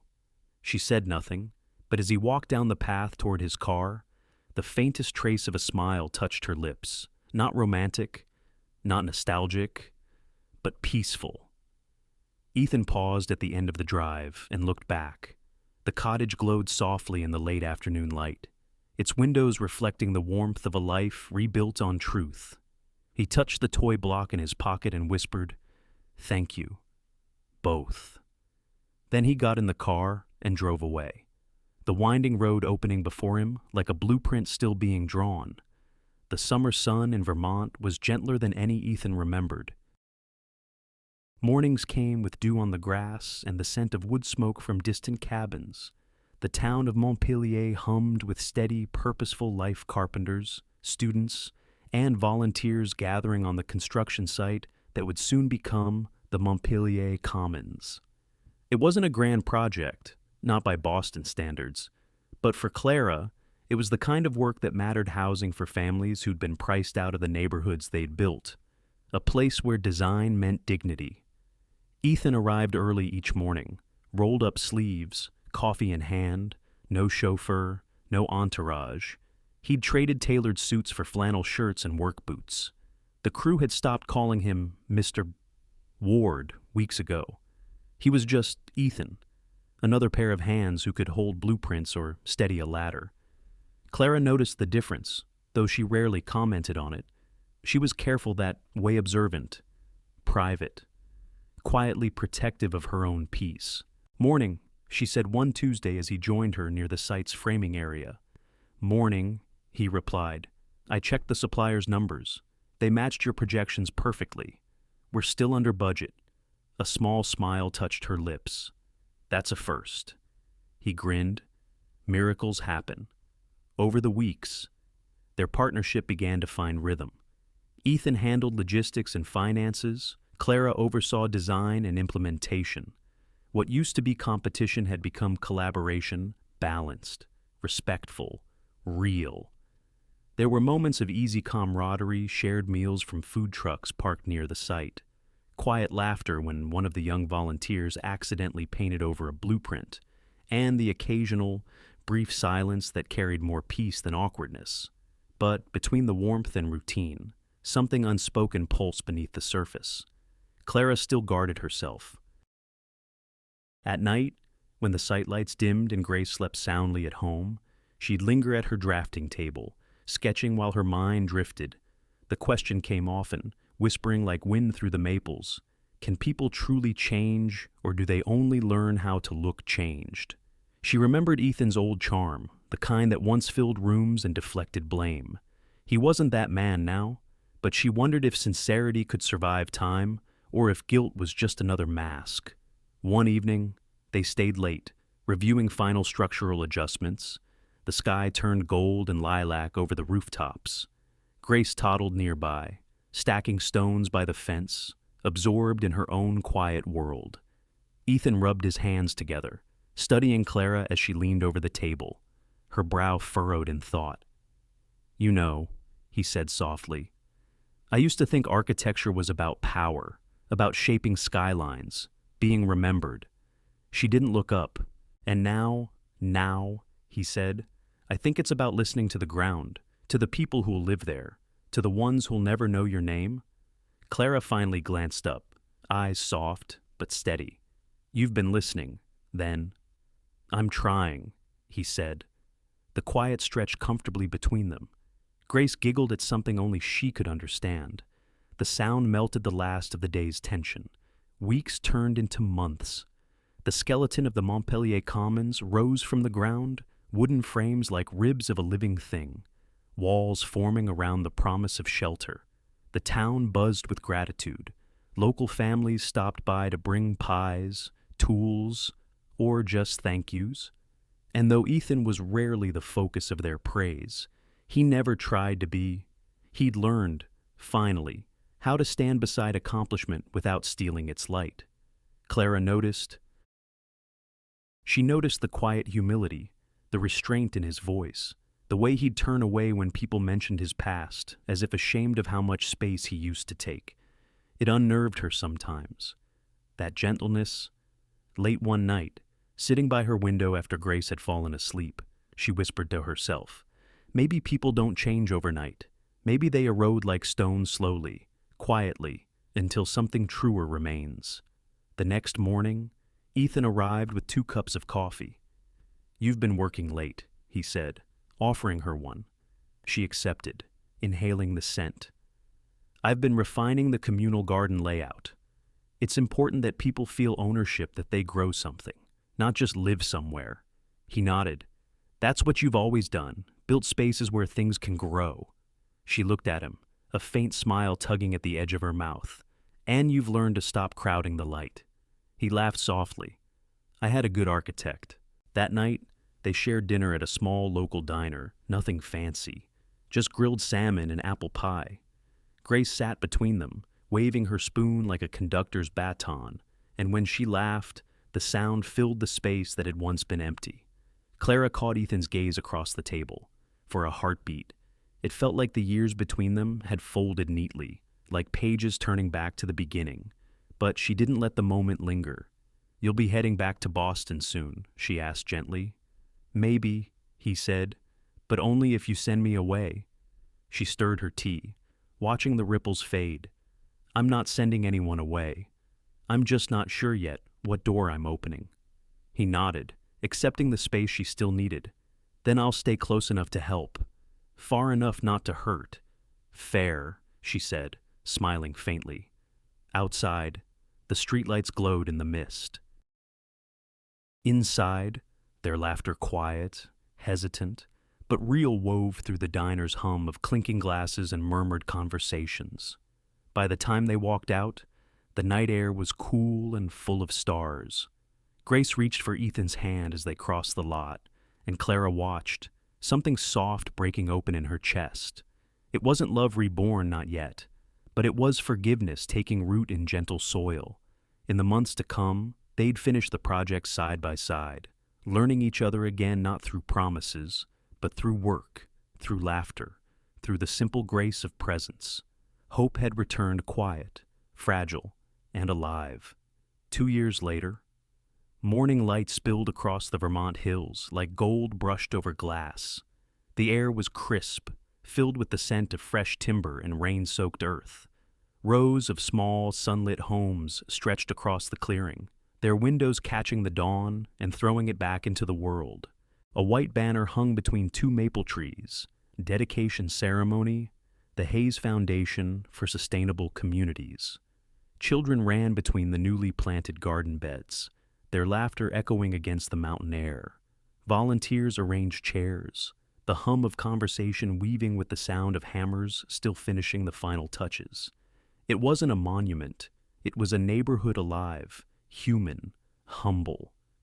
Clara stood near the podium, her hair caught by the wind, a light gray shawl wrapped around her shoulders. Her eyes shone, not with pride, but with peace. Beside her, Grace clung to her leg, dressed in a tiny yellow sundress and holding a small wildflower bouquet she'd picked herself. Ethan stood a step behind them, hands clasped loosely, content to be part of the background. His hair had more gray now, and his eyes carried the calm of someone who had finally made peace with himself. He wasn't the man he used to be, the one who measured worth in applause or ownership. Today, he was something simpler, and infinitely more valuable, a helper. The crowd quieted as Clara stepped to the microphone. "Good morning," she began, her voice steady but full of warmth. "When we first broke ground here, this space was just a field, uneven, overgrown, forgotten. Today, it's a home for 40 families. But what we really built isn't just houses, it's belonging." She glanced toward Ethan, who smiled faintly, then toward Grace, whose small hand waved proudly from her lap.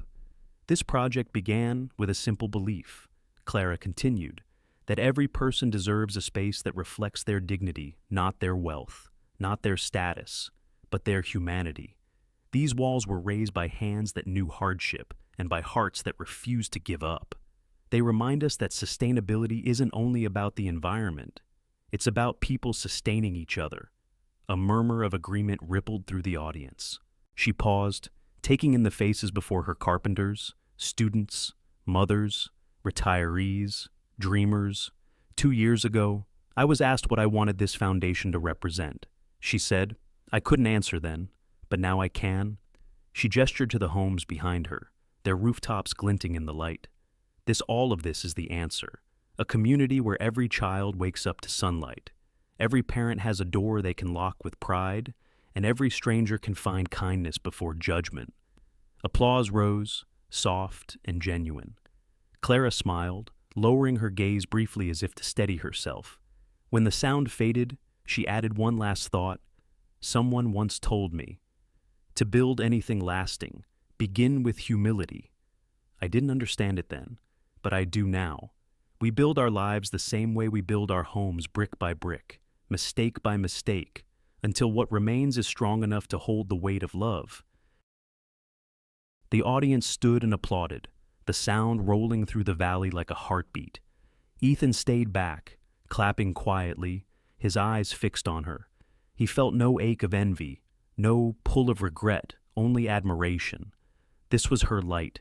He was simply grateful to stand within it.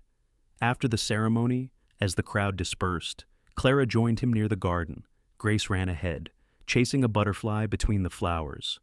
You did well, Ethan said softly. So did you, she replied. You kept your promise, you built something good. He shook his head gently. We did. You led. I just followed the right person this time. Clara smiled, turning to watch Grace twirl in the sunlight. You learned how to build without taking, she said. That's more than most ever manage. Ethan's gaze softened. You taught me how. For a long while, they stood in companionable silence.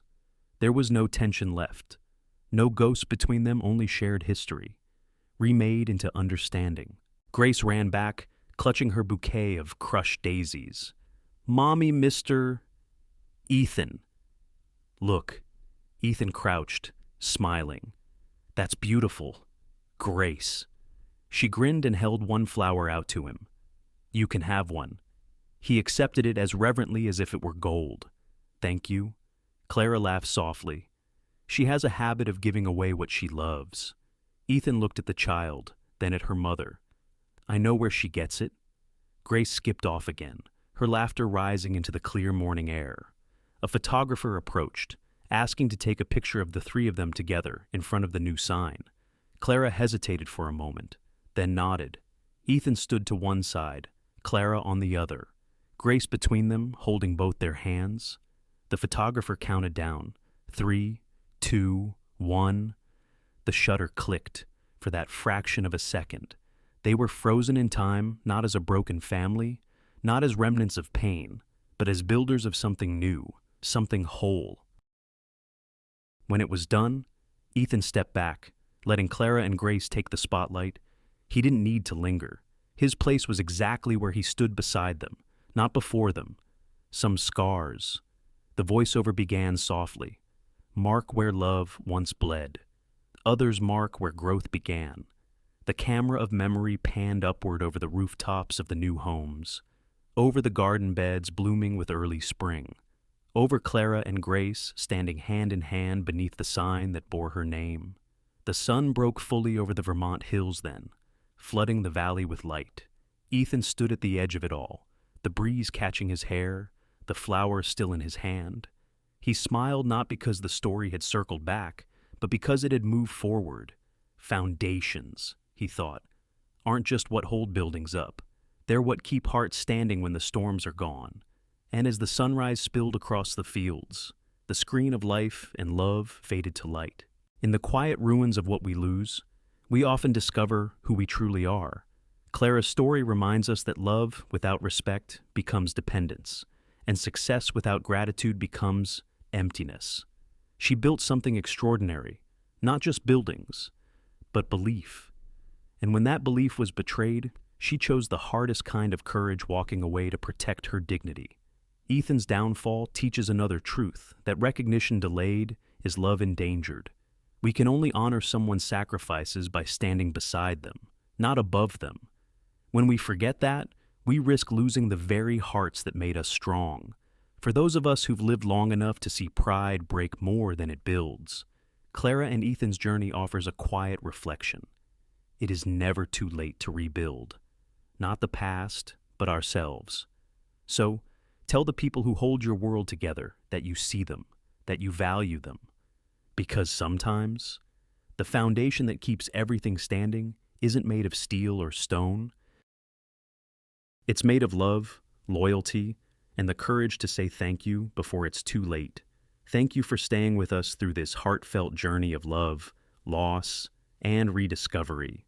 If Clara and Ethan's story touched something deep within you, if it reminded you of the power of forgiveness, or the quiet strength it takes to begin again, please take a moment to like, share, and subscribe to our channel. Your support helps us bring more soulful stories to life, stories that heal, inspire, and remind us that it's never too late to rebuild what truly matters. Until next time, keep shining and keep believing in second chances